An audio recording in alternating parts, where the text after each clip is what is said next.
Hello, and welcome to Copenhagen Fashion Week's Autumn/Winter 21 Digital Edition live Q&A series. I'm Liam Freeman, Senior Features Editor of the Vogue Global Network, based in London, UK. And this morning I have the great pleasure of speaking to Stine Goya, who's just unveiled her Autumn/Winter 21 Grunge Euphoria collection. Hello, Stine. How are you today? Hi, Liam. I'm good, thank you. How are you? Good. I'm very well, thank you. Nice to see you. And Nice to see you. congratulations on the Thank you beautiful so much. collection. Lots of beautiful colours and prints, which is precisely what we need right now. And it was so nice to see dance and freedom of movement and words like embrace crop up in the film, which is precisely what we need right now. What were you thinking as you Thank designed you. this collection? Excuse me, sorry, can you say that again? What was the inspiration behind this collection, and how do you want people to feel when they see this film? hmm Yeah, so I think the collection is really like a tribute to the energy that lies within each and every one of us. After what this last year has brought us, we just really wanted to move away from themes like lockdown and limitations, but to try and focus on lightness, freedom, as you say, trying to bring more positive energy to our audience. So Mhm. for the cast of this film, it was really important for us that it was women that we really thought was representing values close to the brand. Um, and we have really tried to work with these characters who are doing a difference in the world, we feel. Hanley is representing importance of sustainability. I was just really amazed about what she's doing for like educating children to have a relation to the ocean, to take care of the ocean and to understand the importance of the ocean. And then I think Yo-Yo stands for the issue of mental health, which we think is a very incredible important topic that needs like continuous attention.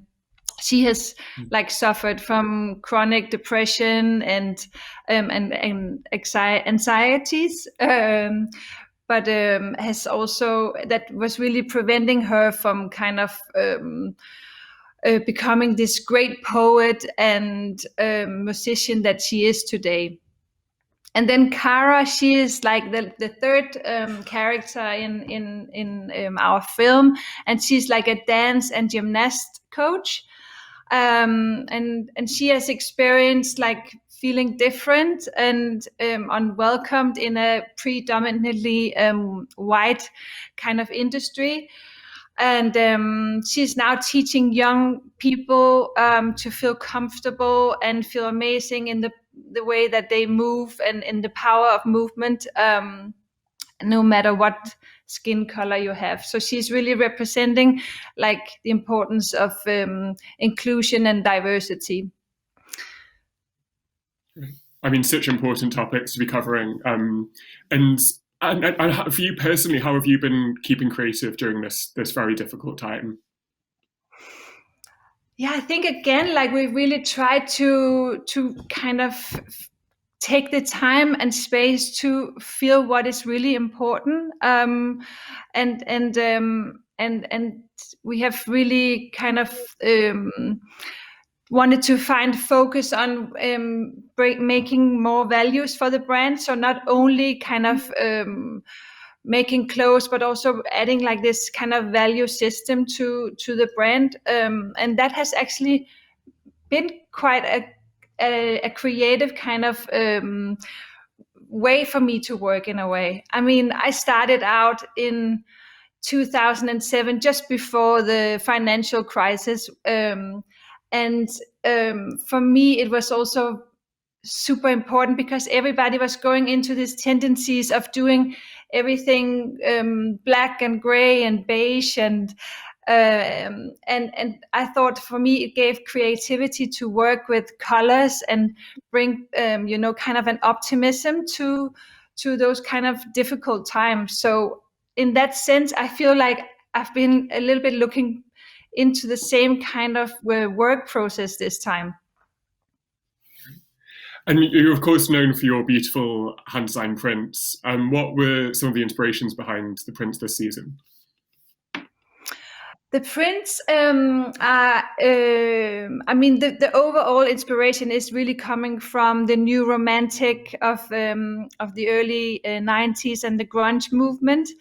And we have looked at Sheila Metzner's photographies and kind of tried to hand draw some of her elements in her photographs, and then we have tried to make these storytelling prints that is actually telling a lot about the whole theme of the collection, that all of the thoughts that we have had within this process of doing the collection. So some prints are really like, there's a lot of story to them. Some are more abstract in a way. And then we also been inspired by Tetsumi Kudo, which had an exhibition here in Louisiana last summer, where we've looked at the beautiful colors of the flowers and tried to do it in our own way. Great, beautiful. And this enforced pause, if you like, over the past year, has led us to reflect and think about how can we improve, how can we do things better? What are your greatest hopes for the fashion industry, the industry in which you work? I mean, for me, I think it's really been super clear that I cannot imagine only doing clothes now. I have to have also other values and other layers on top of what we are doing, and something that people can relate to in a way. And I think what I have learned more than anything is that we need to be more than just a clothing brand. Mm-hmm. Great. Oh, it's been such a pleasure speaking to you this morning. I wish we could continue talking.